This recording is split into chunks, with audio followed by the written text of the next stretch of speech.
اعوذ باللہ من الشیطان الرجیم بسم اللہ الرحمن الرحیم رب اشرح لی صدری ویسر لی امری واحلل عقدۃ من لسانی یفقہوا قولی رب زدنی علما۔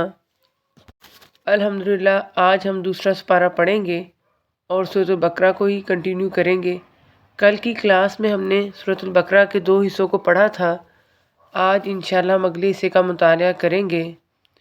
سورۃ البقرہ کا تیسرا حصہ جو کہ آیات 142 to 283 پر مشتمل ہے، اس میں آخری شریعت کے احکام کو بیان کیا گیا ہے۔ آیت نمبر 143 میں اللہ تعالیٰ ارشاد فرما رہے ہیں کہ جس طرح تمہیں سب سے بہتر قبلہ عطا کیا گیا ہے، اس طرح تمہیں سب سے افضل امت بھی بنایا گیا ہے، اور اس کا مقصد یہ ہے کہ تم لوگوں پر گواہی دو، جیسا کہ دوسرے مقام پر آتا ہے سورۃ حج کی آیت نمبر 78 میں کہ رسول تم پر اور تم لوگوں پر گواہ ہو۔ آیت نمبر 144 to 159 میں طویل قبلہ کا حکم دیا گیا ہے، اور بنی اسرائیل کو امامت سے معزول کیا گیا، اور مسلمانوں کو خانہ کعبہ کی طرف رخ کر کے نماز پڑھنے کی ہدایت دی گئی۔ یہ طویل قبلہ کا حکم جو ہے 2 ہجری میں دیا گیا۔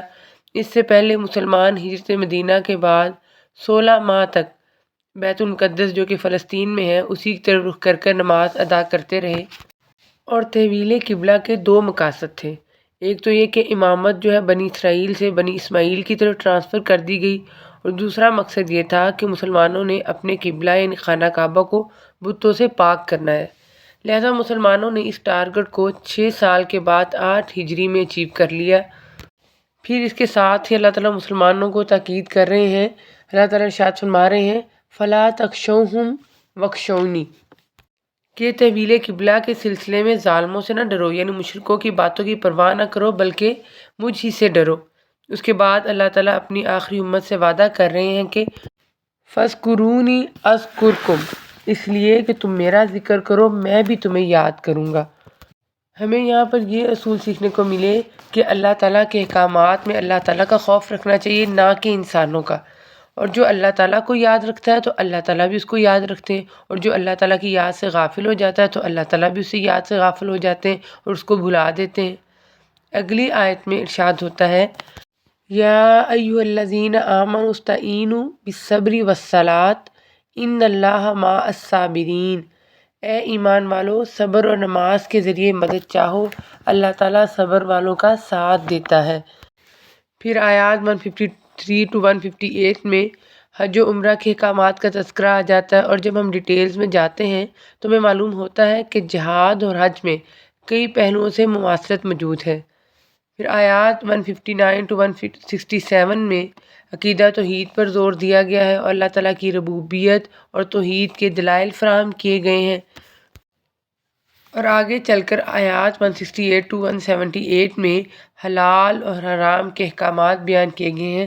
اللہ تعالیٰ آیت نمبر 168 میں ارشاد فرماتے ہیں لوگوں زمین میں جتنی بھی حلال اور پاکیزہ چیزیں ہیں انہیں کھاؤ پیو، اور شیطان کے پیچھے لگ کر اللہ تعالیٰ کی حلال کردہ چیزوں کو حرام مت کرو۔ حدیث میں آتا ہے کہ نبی کریم صلی اللہ علیہ وسلم نے فرمایا اللہ تعالیٰ فرماتے ہیں میں نے اپنے بندوں کو حنیف پیدا کیا، پس شیطانوں نے ان کو ان کے دین سے گمراہ کر دیا، اور جو چیزیں میں نے ان کے لیے حلال کی تھیں وہ اس نے ان پر حرام کر دی۔ پھر آگے آیت نمبر 173 میں 4 حرام کردہ چیزوں کا ذکر ہے۔ ارشاد ہوتا ہے تم پر مردہ اور بہا ہوا خون اور سور کا گوشت، ہر وہ چیز جس پر اللہ کے سوا دوسروں کا نام پکارا گیا ہو حرام ہے۔ ساتھ ہی اللہ تعالیٰ نے یہ بھی بتا دیا کہ ہاں پھر جو مجبور ہو جائے اور وہ حد سے بڑھنے والا اور زیادتی کرنے والا نہ ہو اس پر ان کے کھانے میں کوئی گناہ نہیں، اللہ تعالیٰ بخشش کرنے والا مہربان ہے۔ آگے آیت نمبر 177 آ جاتی ہے جس کو آیت البر بھی کہا جاتا ہے۔ یہ طویل آیت ہے، اس میں نیکی کا جامع تصور پیش کیا گیا ہے۔ اللہ تعالیٰ ارشاد فرما رہے ہیں کہ ساری اچھائی مشرق و مغرب کی طرف منہ کرنے میں ہی نہیں بلکہ حقیقتاً اچھا وہ شخص ہے جو اللہ تعالیٰ پر، قیامت کے دن پر، فرشتوں پر، کتاب اللہ پر اور نبیوں پر ایمان رکھنے والا ہو، جو مال سے محبت کرنے کے باوجود قرابت داروں، یتیموں، مسکینوں، مسافروں اور سوال کرنے والوں کو دے، غلاموں کو آزاد کرے، نماز کی پابندی اور زکوٰۃ کی ادائیگی کرے، جب وعدہ کرے تب اسے پورا کرے، تنگ دستی، دکھ درد اور لڑائی کے وقت صبر کرے، یہی سچے لوگ ہیں اور یہی پرہیزگار ہیں۔ پھر آیات نمبر 178 to 187 میں قصاص، وصیت، روزے اور رشوت کے متعلق احکامات بیان ہوئے ہیں۔ ہم یہاں مختصراً جائزہ لیں گے کہ قصاص مالی بھی ہے اور جانی بھی، اور معافی کی دو صورتیں ہیں۔ ایک بغیر معاوضہ مالی یعنی دیت لیے بغیر ہی محض اللہ تعالیٰ کی رضا کے لیے معاف کر دینا، اور دوسری صورت قصاص کی بجائے دیت قبول کر لینا۔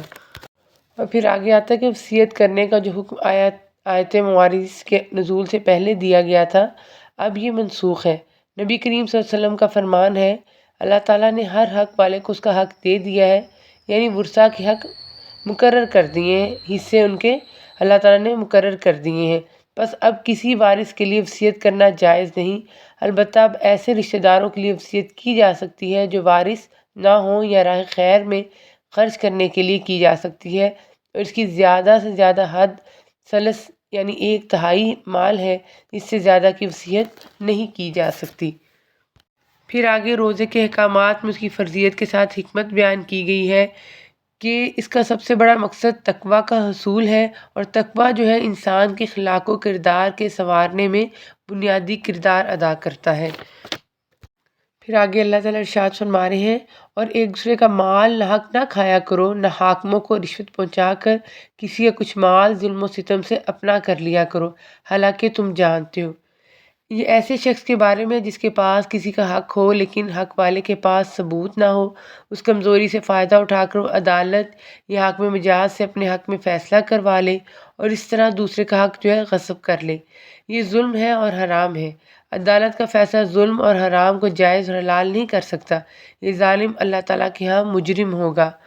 پھر آیات 192 to 207 میں اللہ تعالیٰ ارشاد فرما رہے ہیں کہ حج کے مہینے کا تعین جو ہے وہ چاند سے ہوگا، اور ساتھ ہی اللہ تعالیٰ جہاد اور قتال کا حکم دے رہے ہیں اور اس کا مقصد بیان کر رہے ہیں تاکہ فتنوں کا خاتمہ ہو سکے، اور ساتھ ہی اللہ تعالیٰ انفاق میں احسان کا حکم دے رہے ہیں، اور آگے حج کے موقع پر زاد راست ساتھ لے جانے کا تذکرہ آ جاتا ہے۔ پھر حج کے بعد طاغوت کا ذکر ہے، یہ وہ سرکش قوت ہے جس سے جہاد کرنا ضروری ہے، کیونکہ طاغوت اللہ کے قانون کے بجائے اپنا قانون نافذ کرتی ہے، اور جس کی باتیں بھلی معلوم ہوتی ہیں لیکن وہ نسلوں کی تباہی کا باعث بنتی ہیں۔ اللہ تعالیٰ کہہ رہے ہیں کہ طاغوت کے خلاف لڑنے والے جو ہیں وہ اللہ تعالیٰ کی خوشنودی کے طلبگار ہوتے ہیں۔ اگلی آیات 208 to 213 میں ایک مطالبہ کیا گیا ہے جو یہ ہے کہ ادخلوا فی السلم کافہ، یعنی اسلام میں پورے داخل ہو جاؤ اور شیطان کے قدموں کی تابع داری نہ کرو کیونکہ وہ تمہارا کھلا دشمن ہے۔ اور اس کے ساتھ ہی اللہ تعالیٰ کہہ رہے ہیں کہ بنی اسرائیل کی طرح اپنی مرضی سے دین میں آنا یا چلے جانا یا اضافہ کرنا یا کمی کرنا اس سے منع کیا گیا ہے۔ اگلی آیات 215 to 218 میں انفاق اور جہاد کے کام کا تذکرہ آ جاتا ہے۔ آیت نمبر 215 میں صحابہ کرام رضی اللہ تعالیٰ عنہ کے استفسار پر مال خرچ کرنے کے اولین مصارف بیان کیے جا رہے ہیں کہ آپ سے پوچھتے ہیں کہ وہ کیا خرچ کریں۔ آپ کہہ دیجئے جو مال تم خرچ کرو وہ ماں باپ کے لیے ہے اور رشتہ داروں اور یتیموں اور مسکینوں اور مسافروں کے لیے، اور تم جو کچھ بھلائی کرو گے اللہ تعالیٰ کو اس کا علم ہے۔ پھر آگے اللہ تعالیٰ ارشاد فرما رہے ہیں کہ جہاد میں شرکت اور آزمائشوں کے بغیر جنت میں داخلہ آسان نہیں ہے۔ انفاق کی ترغیب دی جا رہی ہے اور ناگوار چیزوں میں موجود جو خیر ہے اس کے متعلق بتایا جا رہا ہے۔ اس کے بعد ایمان لا کر ہجرت اور جہاد کرنے والوں کو اللہ تعالیٰ کی رحمت کا امیدوار قرار دیا گیا ہے۔ اگلی آیت 219 میں بتدریجی احکام میں سے جو پہلے حکم کا تذکرہ ہے جس میں حرمت شراب کا حکم دیا گیا ہے۔ آیت نمبر 220 میں یتامہ کے اموال میں شراکت کی اجازت دی گئی۔ آیت نمبر 221 میں مشرک عورتوں سے نکاح کی ممانعت بیان کی گئی ہے۔ پھر آیات نمبر 224 to 239 میں جن احکامات کا تذکرہ آتا ہے ان میں سب سے پہلے ایلا کے متعلق بیان کیا گیا ہے، یہ اس کا مفہوم ہے کسی چیز کو ترک کرنے کی قسم کھانا۔ پھر حیض کی حالت میں بیویوں کے پاس جانے کی ممانعت کی گئی ہے۔ طلاق کی عدت 3 حیض مقرر کی گئی، حمل چھپانے سے روکا گیا اور طلاق کا صحیح طریقہ جو ہے وہ بتایا گیا ہے۔ پھر ایک ہدایت دی جا رہی ہے کہ عورتوں کے حقوق مردوں کی طرح ہیں مگر مردوں کا ایک درجہ جو ہے وہ زیادہ ہے۔ طلاق کے متعلق آتا ہے کہ 2 مرتبہ طلاق ہے، یعنی 2 مرتبہ رجوع کیا جا سکتا ہے، مگر تیسری طلاق کے بعد رجوع نہیں کیا جا سکتا۔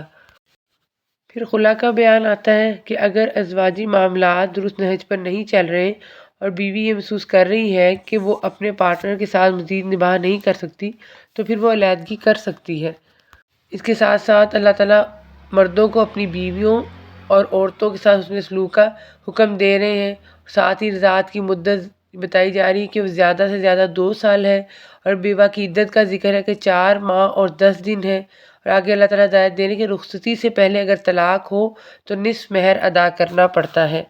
اور اگلی آیات 243 to 274 میں جہاد و انفاق کے احکام آ جاتے ہیں، اور یہاں جہاد و انفاق کا جو ٹاپک ہے سورہ بقرہ میں 4تھی مرتبہ آ رہا ہے۔ اللہ تعالیٰ فرما رہے ہیں کہ جہاد کے ذریعے اللہ تعالیٰ ظالم قوم کو دفع کرتا ہے ورنہ زمین فساد سے بھر جائے، اور جہاد کے ذریعے اللہ تعالیٰ کائنات پر اپنا فضل بھی نازل فرماتا ہے۔ آج کے سبق کا اختتام ہم دوسرے سپارے میں آنے والی دعا کے ساتھ کریں گے۔ ربنا آتنا فی الدنیا حسنۃ وفی الآخرۃ حسنۃ وقنا عذاب النار۔ اے ہمارے رب، ہمیں دنیا میں بھلائی عطا فرما اور آخرت میں بھی بھلائی عطا فرما، اور ہمیں آگ کے عذاب سے بچا۔ آمین۔ وآخر دعوانا ان الحمد للہ رب العالمین۔